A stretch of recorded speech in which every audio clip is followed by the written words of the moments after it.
Washington, D.C., June 2014. 33-year-old engineer Anaya Roy walked out of her office for the last time, carrying a small grocery bag and her apartment keys. The next morning, police found her body inside her home, 2 gunshot wounds, a printed note on the table, and the heavy smell of gasoline hanging in the air. Her parents, thousands of miles away in Kolkata, would never recover from that call. For 7 long years, the case sat cold, until new forensic evidence exposed a terrifying truth hidden in plain sight. What about you? Where are you watching from tonight? And how safe do you really feel where you live? Subscribe, turn on the notification bell, and stay with us as we uncover the truth behind the vanishing of Anaya Roy. Washington, D.C., June 2014. The city glimmered with the neon glow of late evening, the air thick and restless with summer humidity. In the Adams-Morgan district, tucked between trendy coffee shops and crumbling row houses, 33-year-old Anaya Roy made her way up the narrow staircase to her small apartment. The faded numbers on the door, 312, had become a familiar sight after so many years away from home. The hum of distant traffic blended with muffled laughter rising from the street below. But within these walls, Anaya savored a rare moment of quiet. Her life in Washington was measured by routines. Early mornings brewing chai, long commutes across the city, days filled with lines of code and sterile lab meetings, then evenings wrapped in the soft solitude of her favorite music, Ravi Shankar, a memory of Kolkata wafting from her speakers as she peeled off her shoes and set her keys in the chipped ceramic dish by the door. She would always call her mother back in India before bed, a habit rooted in love and guilt for the distance between them. But tonight, fatigue pressed heavy on her shoulders, and she typed a quick message instead. "I'm home, Mom. I'll call you this weekend." She didn't know it would be the last message she'd ever send. Outside, storm clouds crawled over the city, streaking the sky with flickers of lightning. Inside, Anaya made herself a simple dinner: lentil soup and rice, a taste of home in a foreign land. She glanced at the empty dog bowl in the kitchen, a pang of sadness tightening her chest. It had been weeks since Milo, her loyal Labrador, had passed away. Yet she still caught herself reaching for his leash every morning. The ache of loss was sharp, but she buried it beneath the soft buzz of the television and the comfort of familiar flavors. Later, as the clock ticked past midnight, the city pulsed with hidden energy.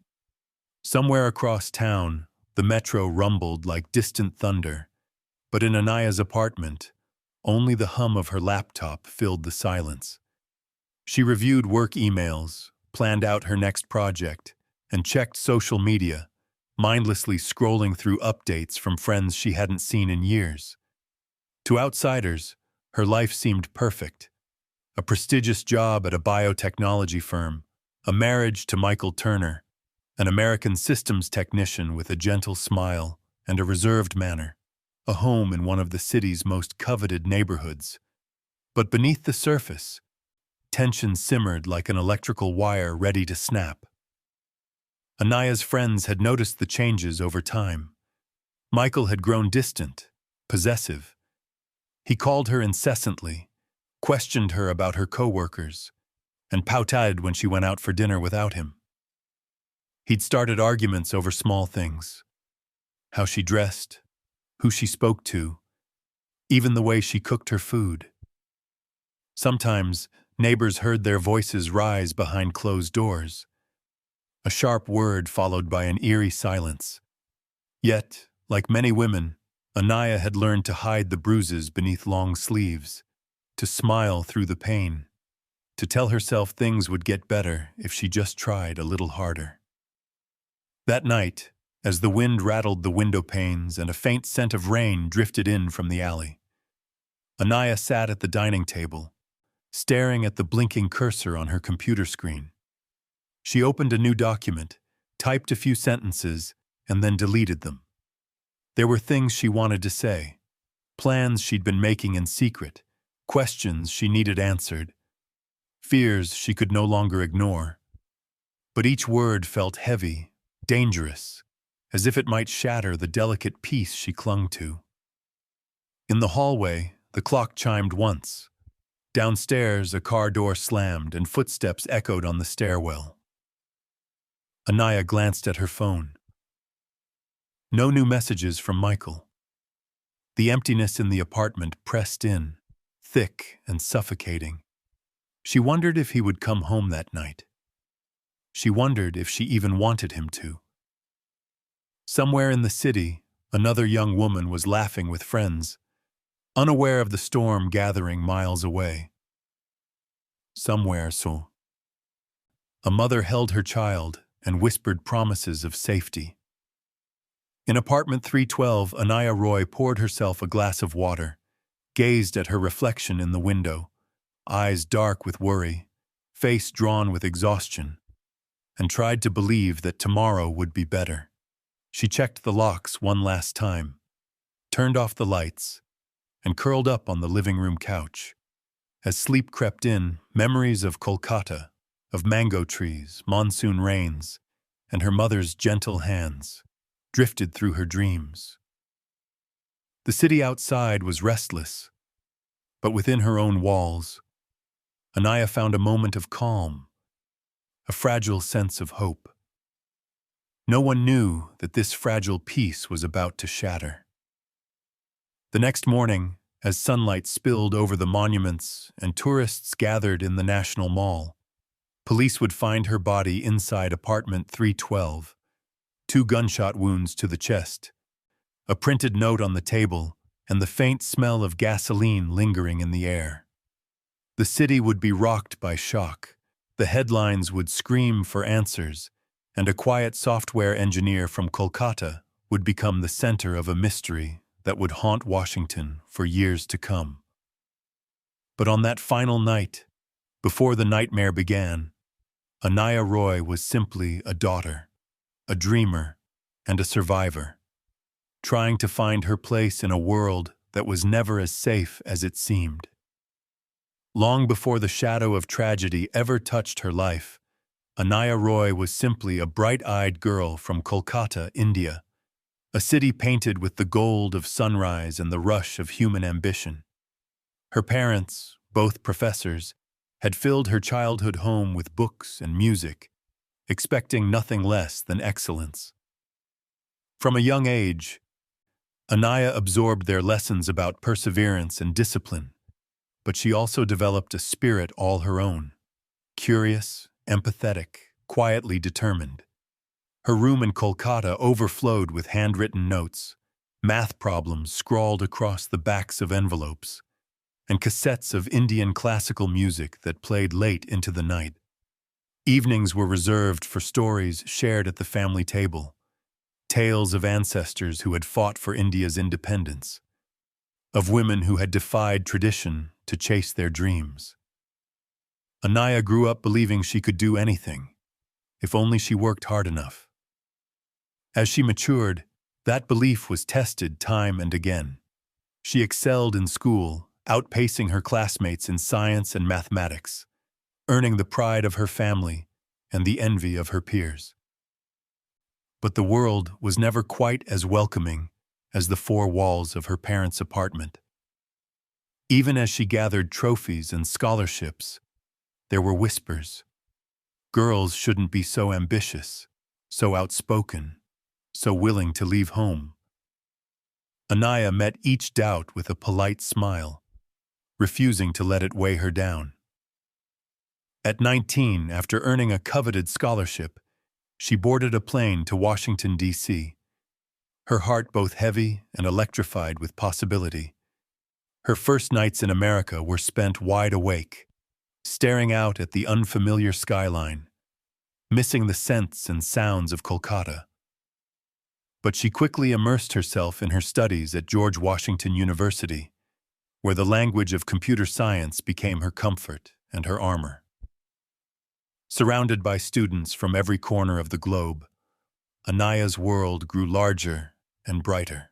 She learned to navigate the maze of American culture, the brisk efficiency of city life, the careful small talk, the freedom of choosing her own path. There were setbacks, assignments that seemed impossible, professors who doubted her, moments of piercing loneliness. But Anaya's resilience shone through. She poured her heart into her research, often working long hours in dimly lit labs, driven by the idea that technology could be a force for good. Her intelligence drew the attention of mentors who encouraged her to pursue a doctorate. Within a few years, Anaya had earned her PhD and landed a position as a lead software engineer at a prominent biotechnology firm. She spent her days developing algorithms to analyze genetic data, hoping to one day help cure diseases that had plagued her own family. To her colleagues, she became something of a legend, brilliant but humble, fiercely devoted to her craft. On Fridays, she brought homemade curry to the office, filling the break room with the spices of her homeland, and laughing as she introduced her coworkers to flavors they'd never tasted before. It was at the company holiday party that she first met Michael Turner, a systems technician with an easy charm and an aura of gentle confidence. Their courtship was fast and almost cinematic. Dinners in cozy bistros, long walks around the monuments, whispered dreams about the future. Michael seemed to offer Anaya the stability and acceptance she craved. He asked about her culture, told her he admired her independence, and spoke of building a life together. For a while, she allowed herself to believe in the fairy tale. Their wedding was a small, joyful affair, a blending of cultures with saris and suits, Bollywood hits and classic rock, American friends mingling with family flown in from India. Anaya's parents glowed with pride, certain their daughter was destined for happiness. She and Michael moved into a modern apartment in Adams Morgan, where they adopted a rambunctious Labrador named Milo, their laughter echoing off the walls as they navigated the awkward, beautiful chaos of newlywed life. But as the seasons changed, so did the energy in their home. The cracks appeared slowly at first. Michael's subtle jealousy, his insistent questions about her friends, the way he pouted if she made plans without him. Anaya brushed it off as growing pains, the ordinary bumps of marriage. She confided in her best friend Priya Menon, who urged her to set boundaries, but Anaya wanted to believe Michael's possessiveness was just a sign of love. Yet the small controlling acts grew larger. Michael began to check her phone, question her about her time at work, and complain when she cooked food that reminded her of home. When Milo fell ill and passed away, the grief in the apartment became almost unbearable. But instead of pulling closer, Michael seemed to grow more resentful, blaming Anaya for her sadness, for her desire to see her family more often. At work, Anaya threw herself deeper into her projects, determined to drown out the anxiety that haunted her evenings. She clung to the routines that had always brought her comfort: Friday curries, Saturday phone calls to Kolkata, walks through Rock Creek Park on lazy Sunday afternoons. But her world had shrunk, her social circle slowly eroded by Michael's demands. Neighbors began to notice the arguments behind closed doors, the raised voices, the uneasy silences that followed. Some nights, the lights in their apartment stayed on well past midnight, shadows moving across the blinds. Yet in every photo, every social media post, Anaya managed a brave smile. She was determined not to let anyone see the pain, to shield her parents from worry, to convince herself that things would improve. After all, she had always been a survivor, a daughter of Kolkata, a woman of science, a dreamer who'd made it halfway around the world. She would find a way through. She always had. But even the strongest spirits can break in silence. June 14th, 2014, crept into Washington, D.C., with a heavy summer dusk, the sky bruised purple and gold, thunderclouds threatening but refusing to break. The city was restless, caught between the pulse of nightlife and the hush of the neighborhoods settling in for the weekend. In the Adams-Morgan district, Anaya Roy was one of the last to leave the glowing office towers, her footsteps echoing on polished tiles as she moved through the building's lobby. She had just closed out another week of tight deadlines and code reviews, her mind still flickering with lines of Python and the lingering scent of coffee. For a moment, as she stepped outside into the thick air, the world felt wide and full of possibility. Anaya walked briskly, her tote bag slung over one shoulder, the gentle weight of a small package inside. Her mother's favorite brand of Indian rice and a collection of spices from a specialty grocery on Connecticut Avenue. Shopping for these small reminders of home had become her Friday ritual, a thread connecting her to Kolkata through the haze of American life. Security cameras captured her moving through the store's narrow aisles, pausing to compare cumin and turmeric, her dark hair pulled back and her expression thoughtful. The cashier greeted her by name, offering a warm smile and a few words in Bengali before she stepped back out into the deepening twilight. At 7:03 p.m., she disappeared from the lens, blending back into the city's current. Night descended, washing the streets in amber light. The first stirrings of a storm were far off, but the air pressed close, heavy with the promise of rain. Anaya made her way home along the familiar route, her senses alert to every detail. The clatter of distant metro trains, the laughter spilling from bars, the quickening beat of her own heart as she turned onto 18th Street, Nutalu. Her apartment building was quiet, the halls dimly lit, neighbors' doors closed against the world. She climbed the steps, balanced her groceries in one arm, and fumbled for her keys.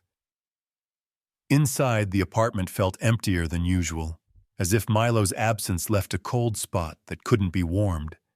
She set down her things, changed into loose clothes, and began preparing dinner, chopping onions and tomatoes with practiced efficiency. The familiar rhythms soothed her, even as an undercurrent of anxiety lingered, an ache she carried more nights than not. She ate alone, the TV muttering in the background, and later loaded her dishes into the sink with the kind of care that masked exhaustion. Somewhere nearby, a neighbor played jazz piano, the notes drifting up through the floorboards. Time slipped past in gentle increments. Anaya checked her phone. A blank screen, no messages from Michael. She tidied the living room, straightened her workspace, and glanced at the clock. Nearly 9. Outside, fireworks exploded, celebratory pops and fizzles, early for the 4th but not unusual for summer. It was at this moment, around 9:10 p.m., that a single sharp sound echoed up from apartment 312. A neighbor, half listening as she brushed her teeth, paused, unsure if she'd heard a firecracker or something more ominous. She shrugged it off, returned to her nightly routine. Within the next 20 minutes, the atmosphere in the building shifted, though no one realized it at the time. Silence thickened. The hallway lights flickered. In apartment 312, Anaya's world collapsed, her struggles ending with a sudden, brutal finality. No screams, no chaos, just an emptiness settling in, as if a door had quietly closed on a life filled with promise. At exactly 9:27 p.m., Michael Turner's voice broke the silence, trembling as he spoke into the receiver. The 911 dispatcher answered, her tone efficient, steadying. Michael's words tumbled out, frantic but controlled. "My wife. She shot herself. Please, send help." The call was brief but chilling, the kind of message that sent a chill up the spine of every first responder. Within minutes, red and blue lights painted the facade of the building, sirens shattering the quiet. Police and EMTs hurried up the steps, their boots pounding against worn carpet, adrenaline driving them toward tragedy. Inside, they found Michael slumped against the wall, his hands shaking, his face drained of color. He was uninjured, but his eyes darted around the room, unable to settle. The apartment bore no signs of struggle. Everything was in its place, almost eerily so. Anaya lay near the dining table, her body still and silent, 2 gunshot wounds blooming dark across her chest. There was no forced entry, no overturned furniture, no blood trail leading from room to room, only a chilling stillness that seemed to swallow up the investigators as they worked. The police cataloged every detail, their notepads filling with sketches and observations. The faint scent of gasoline clung to the air, lingering as a silent question. On the table, a printed note waited, neatly typed, unsigned. Detectives studied Michael, watched the way he flinched when asked to recount his version of events. His answers were clipped, his eyes red-rimmed, and yet something in his demeanor didn't quite fit with the chaos around him. Neighbors gathered in the hallway, whispering behind cupped hands, their faces pale with shock. Some tried to recall details, an argument last week, a strange silence the night before, the way Anaya had smiled a little less brightly in recent months. News of her death traveled quickly, carried by texts and social media, as if the city itself mourned the loss of someone it barely knew. By midnight, the investigation had begun. But the answers, like the truth, remained shrouded in darkness, waiting for someone brave enough to pull them into the light. The morning after Anaya Roy's death, Washington, D.C. awoke to another summer day, sunlight breaking through the storm clouds, the city's pulse unchanged. But for those who knew her, the world felt as though it had tilted on its axis. News of her passing spread with the relentless efficiency of modern communication, crossing time zones and oceans within hours. In the close-knit South Asian community, a chill set in, a quiet dread that this was more than just a random tragedy. In Kolkata, the Roy household was jarred awake by the shrill ring of the phone, the kind that always brings trouble at odd hours. Anaya's mother answered, her hands trembling even before she heard the words. The voice on the other end was distant, almost unreal, but the meaning cut deeper than any language barrier. When the call ended, her mother collapsed onto the bed, her scream tearing through the pre-dawn silence. Anaya's father stood frozen, the receiver slipping from his hand, his mind refusing to accept the message it had just received. Photos of Anaya's childhood, their only daughter, smiling and radiant at her college graduation, suddenly felt like artifacts from another life. He booked the first available flight to Washington, clutching those photographs in his bag, not knowing if he would be able to see his daughter one last time. The journey was a blur of airport terminals, immigration forms, and sympathetic faces he barely registered. On the long flight over the Atlantic, he stared at the clouds, searching for answers, replaying every recent conversation with Anaya. Had he missed the signs?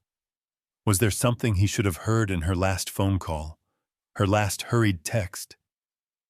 Back in D.C., word of Anaya's death rippled through her workplace. She had always been the steady presence in the lab, the one who brought homemade curry on Fridays and shared music from home. When her absence became known, a sense of disbelief hung in the air, replaced quickly by heartbreak.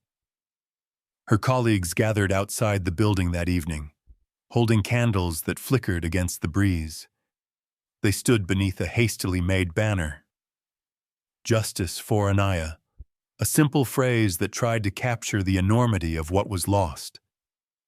Stories were shared in hushed voices about her kindness, her intellect, the way she remembered everyone's birthdays and worked late to help struggling teammates. For many, it was the first time they realized how deeply they had depended on her quiet strength. The city's local media caught the story almost immediately. Headlines appeared on phones and newsstands. "The engineer who died alone." Reports painted a picture of a successful immigrant, bright, talented, and now mysteriously gone.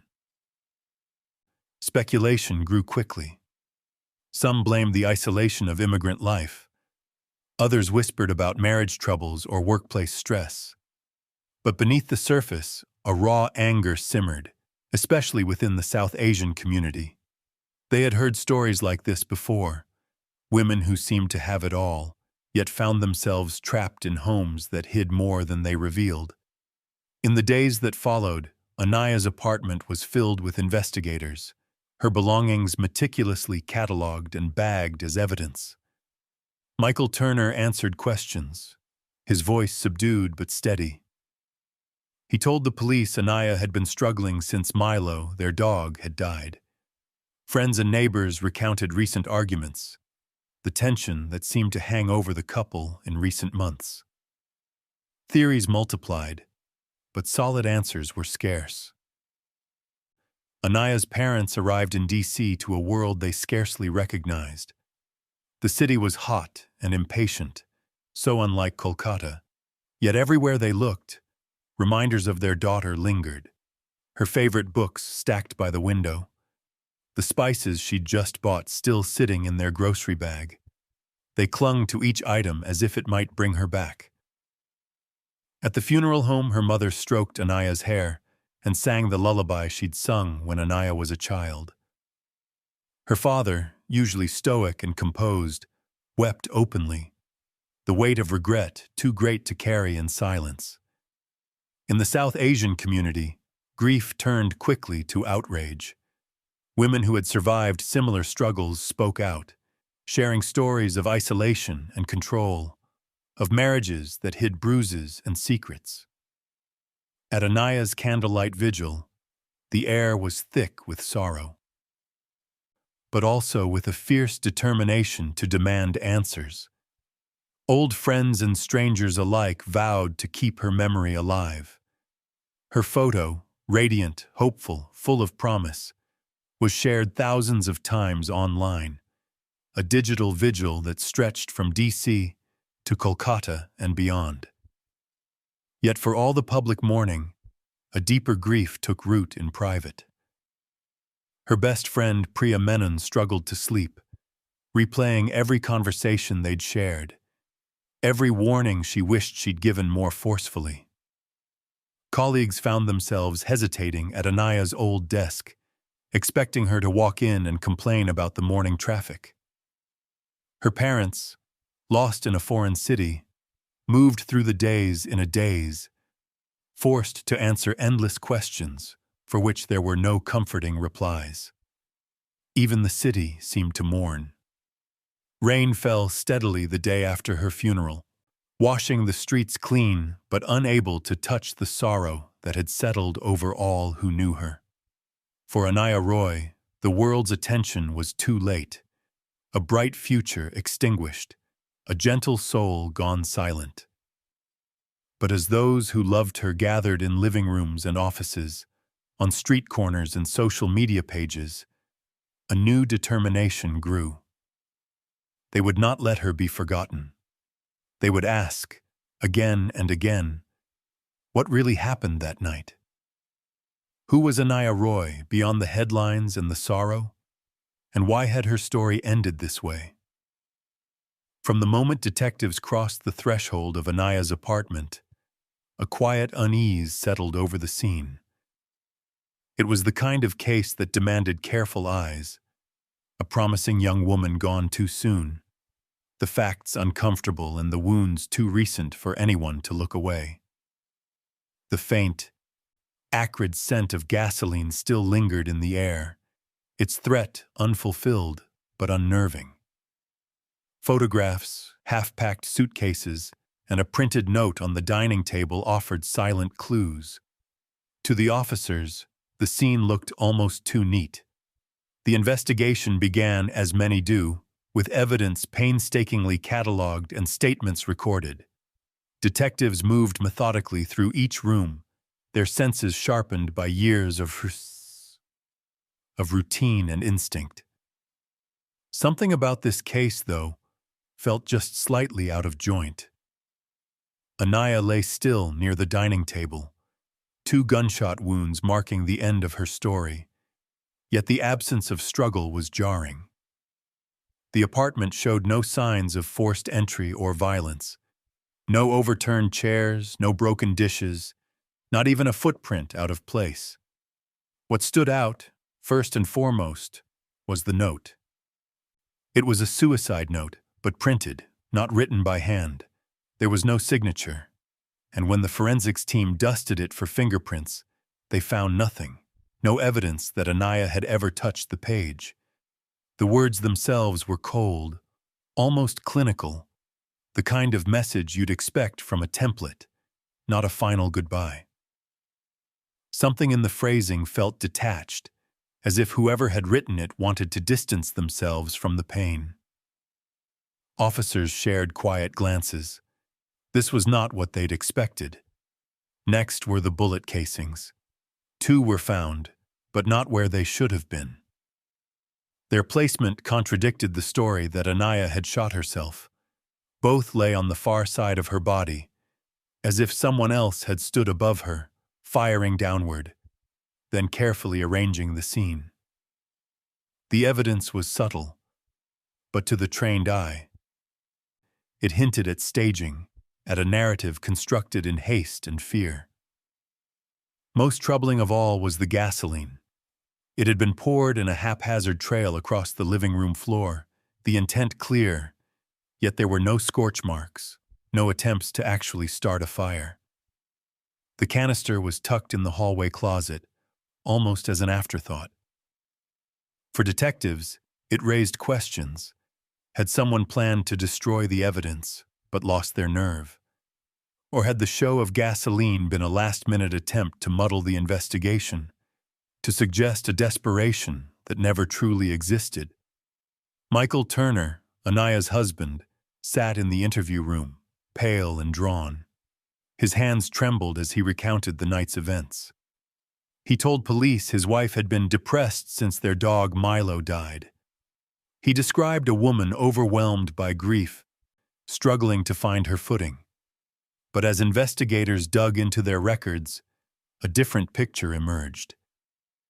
Receipts showed that Michael had purchased a handgun and a can of gasoline just a day before Anaya's death. His explanations began to fray at the edges. The detectives turned to those closest to Anaya for context.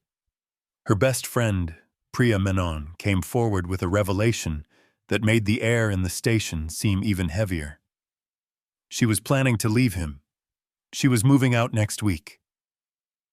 Priya described secret conversations and a careful plan Anaya had set in motion. Finding a new apartment, reconnecting with friends, preparing her family for a difficult phone call. For the first time, the motive took shape. A man desperate not to lose control, a woman ready to claim her freedom. But in the absence of witnesses or confessions, evidence is everything. The pieces were suggestive but not definitive. The gun, the gasoline, the printed note.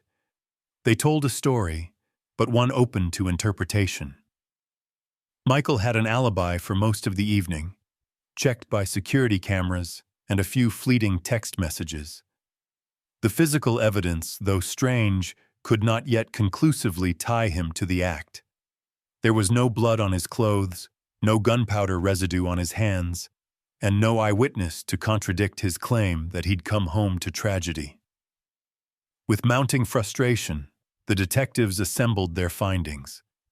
They built timelines, mapped every phone call and receipt, consulted forensic analysts, and ran the printed note through software designed to catch forgeries.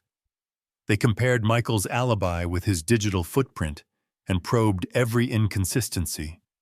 But for every lead, another faded away. Some officers remained convinced the scene had been staged, that Michael's grief was an act. Others, pressed by the lack of direct evidence, hesitated to go further. For Anaya's parents, each day without resolution became a fresh wound. They attended every meeting with the investigators, clung to every shred of hope, and refused to let their daughter's story be reduced to a line in a police report. In private, they mourned, alternating between numbness and rage. At night, they replayed Anaya's last messages, trying to hear in her words some warning they had missed. Within weeks, the headlines faded. The city's attention drifted. The police, though uneasy, did not have enough to press charges. Michael Turner walked free. The promise of justice hung in the air, unresolved. In the small apartment on 18th Street, the light stayed off, the memory of what happened lingering long after the world had moved on. But those who loved Anaya knew this was not the end of her story. Somewhere the truth waited to be found, and in the shadows of grief, hope quietly persisted. With the echoes of the investigation fading into the background noise of the city, Anaya Roy's case soon became one more unsolved file gathering dust on the shelves of the D.C. Police Department. For all the early urgency, the hushed meetings, the candlelit vigils, the determined faces of detectives, there were simply too many gaps. No witnesses had come forward. No camera had caught the crucial moment. No confession broke through the dense fog of uncertainty. For every thread the investigators followed, another unraveled, leaving them with only the cold comfort of not enough evidence. Michael Turner, who had once been the center of so much suspicion, now walked the streets with an uneasy freedom. He hired a well-known defense attorney whose reputation alone sent a message to anyone still watching. This case would not be easy to win. Michael retreated into silence, repeating to anyone who would listen that Anaya had been grieving, lost, that her death was a tragedy but not a crime. The defense attorney became his shield, keeping reporters and even neighbors at bay, and soon Michael's side of the story settled into the city's memory, a quiet, persistent echo of the original 911 call. Meanwhile, the world continued to move on. News outlets turned to fresher stories, the public outrage dulled by time. Anaya's name faded from headlines and hashtags, replaced by new faces and new heartbreaks. The candlelight vigil at her workplace became a memory, and the banner demanding justice was folded and stored away. Only the most dedicated voices still whispered about her, trading theories in online forums or over tea in quiet kitchens. Some police officers, haunted by the sense that something had been missed, returned to the case late at night, scanning old reports and photographs. But even their resolve was tested by bureaucracy and the weight of other unsolved crimes. But in Kolkata, the passing of time did nothing to diminish the Roy family's grief. Anaya's parents refused to let her story end with a single line in an official report. Every year on June 14th, they lit candles beside the slow, winding Hooghly River, the flames flickering in the monsoon breeze. They whispered Anaya's name, refusing to let the world forget their daughter's gentle laughter, her determination, her dreams. Her mother made offerings at the temple for her soul's peace, while her father spent nights building a website, justiceforanaya.org, where he uploaded her photos, her academic achievements, and a plea in both English and Bengali. Help us find the truth. To the outside world, the website was just one of thousands, another digital vigil for a victim lost in the chaos of modern life. But for the Roy family, it became a lifeline, a place for strangers and friends alike to share memories, sign petitions, and send letters demanding the case be reopened. The site gathered signatures from every continent, stories from women who saw themselves in Anaya's journey, and messages of solidarity from families whose daughters, sisters, and mothers had also vanished into silence. The story of a quiet software engineer from Kolkata became a symbol, an emblem for the countless women whose struggles were masked by the appearance of happiness. At first, the police were polite but unmoved. Officially, the case was closed, the conclusion uncomfortable but final. But as the signatures mounted and the story was shared on social media, a few journalists began to pay attention again. They reached out to the Roy family for interviews, asking for every detail, every memory, every suspicion that might shed new light. Old colleagues sent emails to the website, offering stories about Anaya's last days, the change in her mood, the tension at home, the subtle signals that, in hindsight, pointed to trouble. Years passed in a cycle of hope and disappointment. Each June, the Roys would update the website, sharing new petitions and reminding the world that justice, no matter how late, was worth fighting for. On her birthday, her parents would post a photo of Anaya as a child, grinning on a bicycle, lost in a book, wrapped in her mother's sari. And the comments would pour in from strangers. "You are not forgotten." Yet, behind every message of support, there was the gnawing reality of injustice. Michael Turner had built a new life. Some said he moved out of D.C., changed jobs, perhaps even changed his name. For a time, it seemed as if he had outrun the past. The Roys, by contrast, remained suspended between two worlds, the vibrant life Anaya had once known and the aching emptiness she left behind. Still, they refused to let silence be the final chapter. They wrote letters to politicians and law enforcement. They gave interviews when asked. And every June 14th, as dusk settled over Kolkata, they lit their candles again. The Hugli's dark waters carried their daughter's name far beyond the city's edge. A prayer for justice whispered to the night. And so, even as the files in Washington grew colder, Anaya's story lived on. Proof that sometimes, even the most ordinary lives can ignite movements, and that love, once wounded, can become a force that refuses to disappear. 7 years slipped quietly by, marked only by the steady rhythm of the seasons and the persistent ache of the unanswered. In the Roy household in Kolkata, hope became a quiet ritual. Every June, candles glowed beside the river. Every birthday, Anaya's smiling photographs graced their altar. Online, the website grew into an archive of memory and protest, a digital tapestry threaded with pain and determination. But far from Kolkata, in the gray heart of Washington, D.C., the details of Anaya Roy's case faded into obscurity, until technology, time, and perseverance converged to pull the truth back into the light. In 2021, the D.C. Metropolitan Police, like many departments across the country, began revisiting unsolved cases using a new arsenal of forensic tools. Advances in DNA analysis and digital forensics promised answers where before there had only been questions. In a nondescript office stacked with boxes, a detective named Alice Harmon, who had once attended the original scene as a rookie, now found herself drawn back to the file labeled Roy Anaya. It was the faint whiff of gasoline, the too clean note, and the bullet casings that had always bothered her. A puzzle unfinished. A voice still unheard. Harmon requested that the evidence from Anaya's case be re-examined.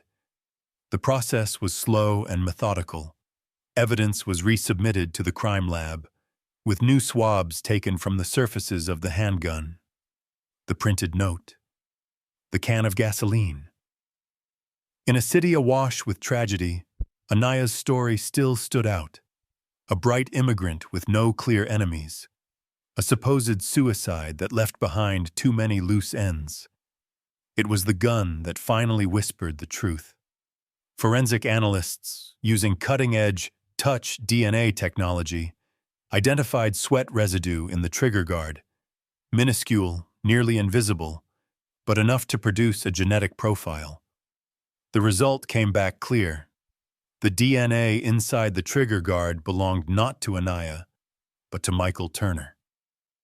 Anaya's DNA, by contrast, was found only on the gun's exterior, consistent with having touched or handled the weapon, but not fired it.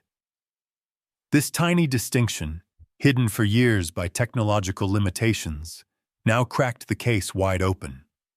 While the lab confirmed these findings, digital investigators returned to Michael Turner's old hard drive, previously overlooked in the rush to close the case. This time, nothing was left unchecked. Deep in the digital archives, they recovered a series of deleted internet searches, queries that sent chills down every spine in the unit. How to stage a suicide with gun and gasoline? Do police check for gunpowder residue? Make suicide look real? The timestamps aligned with the days leading up to Anaya's death, building a silent but damning narrative. Meanwhile, word spread quietly through the D.C. Police Department. Detectives who had never met Anaya felt the weight of her family's grief pressing upon them. The Roys were informed at last that after all these years, there might be justice on the horizon. Her father, now grayer and more stooped, received the call he had begged for every year since his daughter's murder. Even before the details were explained, he felt something in his bones, a quiet certainty that their prayers, sent across oceans, had finally been answered. In December 2021, Michael Turner's quiet life in suburban Maryland was shattered. Detectives arrived at his new home in Silver Spring, knocking at dawn.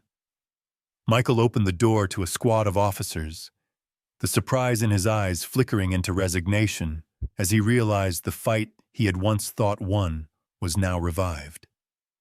The arrest was quiet but determined. No resistance, no last-minute protest. He was read his rights, handcuffed in his own living room, and escorted past curious neighbors whose memories of his past were thin at best. As news of the arrest broke, shockwaves rippled from D.C. to Kolkata and across the online communities that had kept Anaya's memory alive. Old friends and strangers alike posted tributes, relief and rage mingling in their voices. The Roy family's website crashed from the flood of visitors, their inbox flooded with messages of support and gratitude. Journalists reached out for comment, but the Roys, after so many years of waiting, found themselves strangely silent, their grief momentarily outmatched by a deep, exhausted hope. For Detective Harmon, this moment was bittersweet. She knew that a new investigation was only beginning, that the years lost, the suffering endured, could never be repaid. But as she packed the evidence for court, she allowed herself a moment of triumph. The science had spoken where people had failed. The pieces of Anaya's story, scattered for so long, were finally being gathered into the light. Michael Turner, now facing a mountain of forensic and digital evidence, sat in a holding cell, the story he had crafted unraveling with every passing hour. For Anaya Roy, for her family, and for all those who had refused to let silence be the end, The impossible was happening. After years of darkness, justice was stirring awake. The weeks leading up to the trial passed in a swirl of anticipation and anxiety. As Michael Turner's arrest made headlines, the District of Columbia seemed to pause and hold its breath. At the courthouse, television crews jostled for space alongside activists and members of the South Asian community who had come to bear witness. For the Roy family, the journey back to Washington was both surreal and painful, a return to the city where Anaya's dreams had blossomed and then been stolen away. The trial unfolded at the D.C. Superior Court in a modern building of glass and steel, its bright facade a stark contrast to the dark secrets it would hold. Every day, Anaya's parents sat together in the front row, her mother clutching a faded photograph of her daughter, her father silent and tense beside her. The courtroom buzzed with nervous energy as attorneys prepared their opening arguments, and journalists filled the gallery, their notebooks ready to capture every revelation. From the outset, the prosecution built its case with methodical care, laying out the facts that had long been buried. The evidence told a story more compelling than any testimony. Michael Turner's DNA on the trigger, his deleted search history detailing step-by-step how to stage a suicide, his recent purchase of a handgun and gasoline, and the inconsistencies in his narrative. The jury listened, rapt, as forensic experts explained the significance of touch DNA and how Anaya could not have fired the weapon herself. The technical language was dense, but the conclusion was impossible to miss.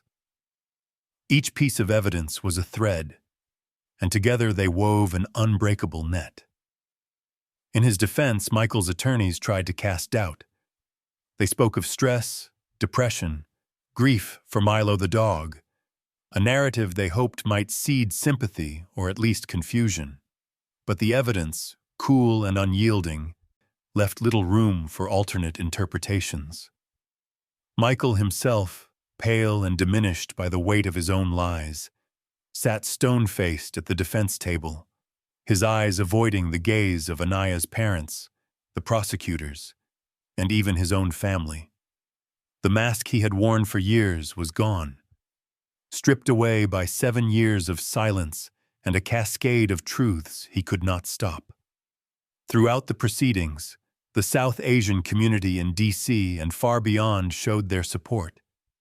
Groups gathered outside the courthouse each day, holding signs with Anaya's name, singing softly in Hindi and Bengali, lighting candles in her memory. The atmosphere was one of both mourning and resilience. Young women, some immigrants themselves, looked at Anaya's parents and saw their own families, their own struggles to find belonging and safety in a new country. For many, the trial became a rallying point, a moment when the silenced voices of domestic violence victims found echo and recognition. Midway through the trial, as the evidence grew overwhelming, Michael Turner broke. Under the relentless logic of forensic proof and the mounting pressure of the public eye, he confessed, first quietly to his attorney, then formally before the court. He admitted that he and Anaya had argued that night, the confrontation fueled by her decision to leave him and reclaim her freedom. In a fit of rage and fear, he had shot her, then tried desperately to erase his crime by staging her death as a suicide. The gasoline, the printed note, the entire scene had been a calculated act of desperation. Now the weight of his actions pressed down, inescapable and final. The courtroom fell silent as his confession echoed against the marble walls. For Anaya's mother, the moment was both agony and relief. She stood, her voice barely above a whisper, and spoke not to Michael, but to the room, to her daughter's memory, to the world watching. My daughter did not die in silence. The truth spoke for her. Her words were simple, yet carried the strength of all the years she had waited and fought for this day. When the sentence was delivered, 16 years in prison, with no contact allowed with Anaya's family, the crowd outside erupted in tears and applause. Justice was imperfect, incomplete, but it had arrived at last. For the first time since Anaya's death, her parents felt the weight of their sorrow lift, if only a little. They would never see their daughter again, but they had reclaimed her story, pulled it from the darkness into the light. Reporters captured the moment her parents emerged from the courthouse, frail but smiling, not with joy, but with hard-won relief. The headlines read, "The Truth for Anaya, Justice at Last." In Kolkata, candles burned brighter that night. The Roy family's grief transformed into a quiet, enduring hope. And throughout the world, those who had followed Anaya's story saw in her family's struggle a lesson that justice, though sometimes agonizingly slow, could still be found. Yet even as the trial ended, the story refused to close. For every person who wept in relief, there was another who remembered a loved one lost, a case unsolved, a question unanswered. In this way, Anaya Roy's life and death became more than a single tragedy. She became a symbol, a reminder that truth can speak across years, borders, and silence, and that the fight for justice is never in vain. In the aftermath of the verdict, the city of Washington slowly returned to its familiar rhythm. The courthouse grew quiet, the crowds dispersed, and the headlines faded into yesterday's news. But for those who had been changed by Anaya Roy's story, there lingered a restless awareness, a sense that what had happened here was not isolated, not random, not even unique. As the Roy family prepared to return to Kolkata, their suitcases packed with mementos and the bittersweet relief of closure, they knew their journey was now part of something larger, a legacy that reached far beyond the walls of one apartment or the boundaries of one city. At the heart of this legacy was the painful realization that Anaya's story was never just hers alone. Across oceans, in small towns and large cities, echoes of her fate could be heard in whispered conversations, late-night phone calls, and the silent battles waged inside countless happy homes. For many, the details of her case felt hauntingly familiar. Newspapers and advocacy groups pointed out the troubling patterns. The isolation, the hidden control, the carefully constructed image of domestic bliss masking a gathering storm.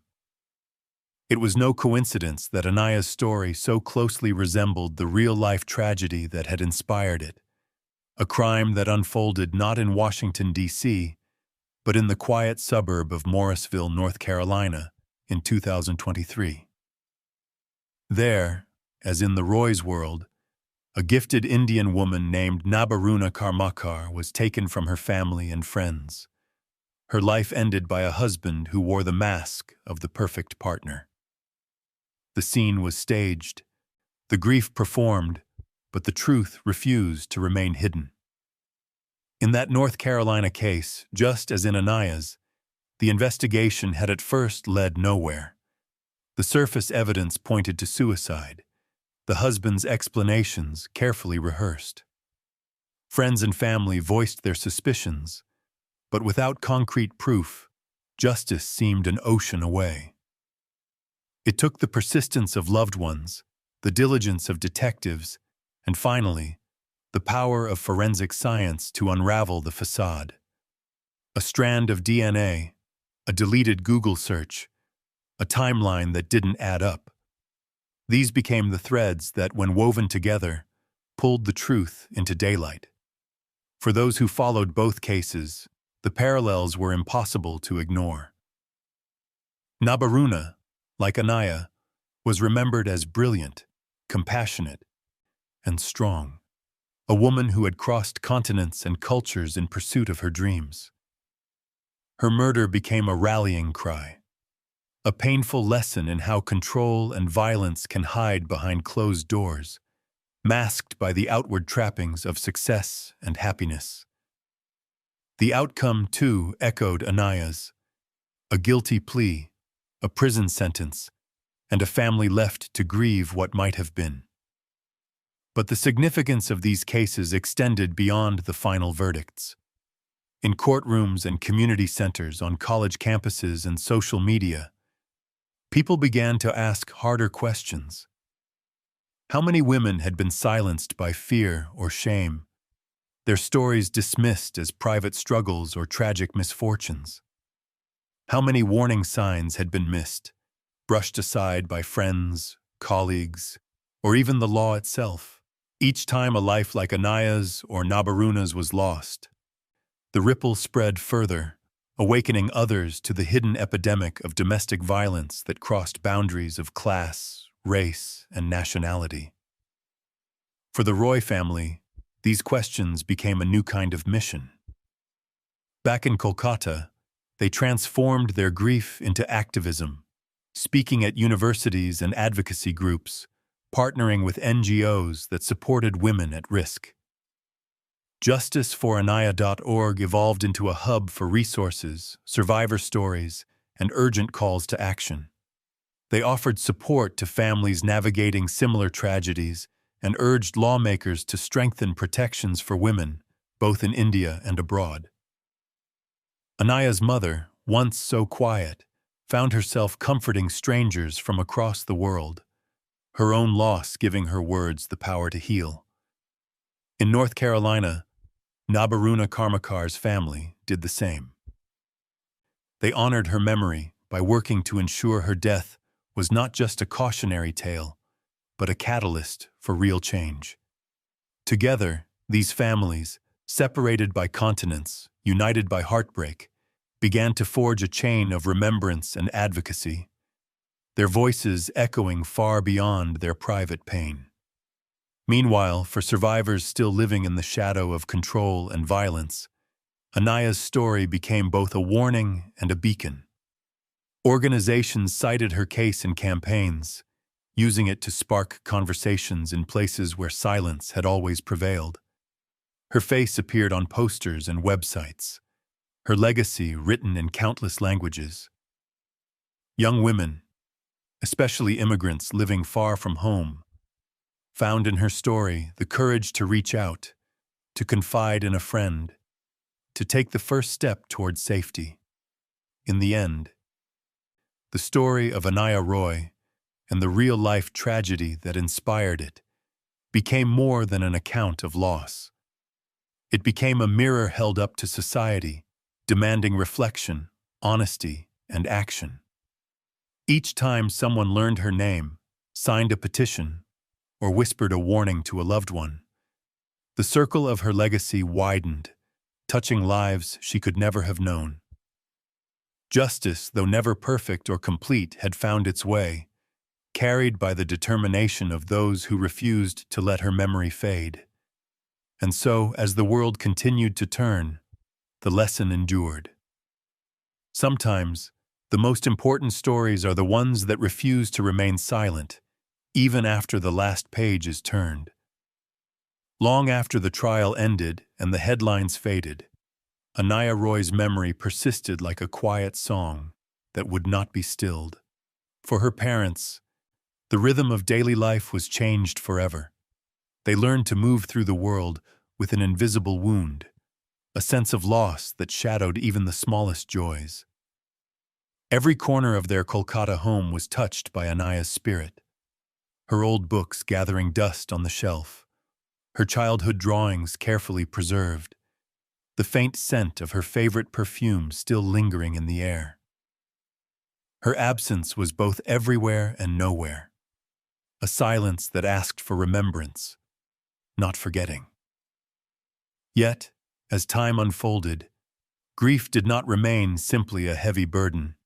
It became, in the Roy household and in many others touched by the story, a kind of purpose. The website they once built in desperation, justiceforanaya.org, grew into a gathering place, a living tribute not just to Anaya, but to all women whose voices had been lost to violence, silenced behind closed doors or by the crushing weight of disbelief. Her parents found themselves at the heart of a global network of survivors, advocates, and ordinary people refusing to look away from uncomfortable truths. Every June 14th, on the anniversary of her death, candles flickered on the banks of the Hooghly River and in cities far beyond. Washington, London, Sydney, Mumbai. People who had never met Anaya spoke her name aloud, drawing strength from her courage and her parents' resolve. These vigils became more than rituals of mourning.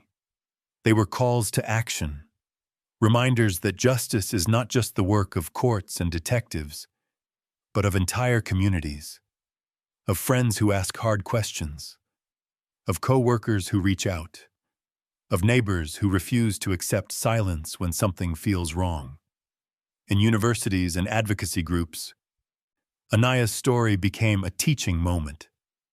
Professors asked students to analyze the case, not just for its forensic lessons, but for what it revealed about social pressures, isolation, and the dangerous myths about the perfect family. Workshops sprang up for immigrant women, offering resources, legal advice, and a chance to share their own stories in safety.